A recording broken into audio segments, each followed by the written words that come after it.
ජීවිතයේ යථාර්ථය තේරුම් ගන්න මම යෝජනා කරනවා කොහෙවත් යන්න ඕනේ ඔය කැන්සර් හොස්පිටල් එකම මදිද වෙන මොකවත් ඕනේ අපේ තියෙන කට අපේ තියෙන නම්බුකාරකම අපේ තියෙන ගණන්කාරකම අපේ තියෙන මාන්නකාරකම සල්ලිකාරකම බල පුළුවන්කාරකම මේ හැම එකක්ම අපි ව්‍යාධියටපත් වුණාම අපේ නැති වෙලා යනවා.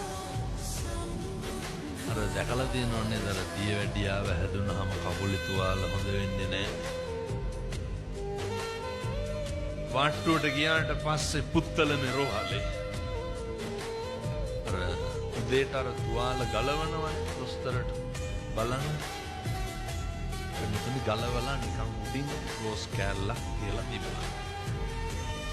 පස්සේ මට කතා කරා ප්‍රධාන හෙද නිලධාරීතුමා හාමුදුරුවනේ එන්න මේක බලන්න පුළුවන් නම් මිනිස්සුන්ට බනට ගිහින් කියන්න. යමක් කමක් තියෙන මනුස්සේ. මෙන්න අර විලුඹේ තුවාලයක් තියෙනවා. ලොකු පුළුන් කෑල්ලක් අරගෙන විලුඹට තියෙන කොට්ටක් තද කරා. 7ක් 8ක් විතර අර විලුඹෙන් එළියට ආවා.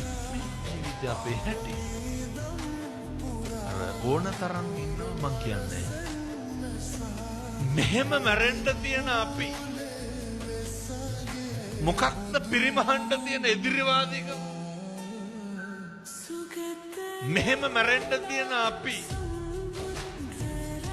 මොකක්ද පිරිමහන්න තියෙන වෛරක්කාරකම? මොකක්ද පිරිමහන්න තියෙන තරහව? මොකක් කියමු බලන්න මොනවාද අපිට මේකෙන් බේරගන්න තියෙන්නේ? පුරුදු වෙන්න. ඕනම දෙයක් මේ ලෝකෙ වෙනස් වෙනවා. ඒක තරහා ගන්න පුරුදු වෙන්න බින්දුනේ.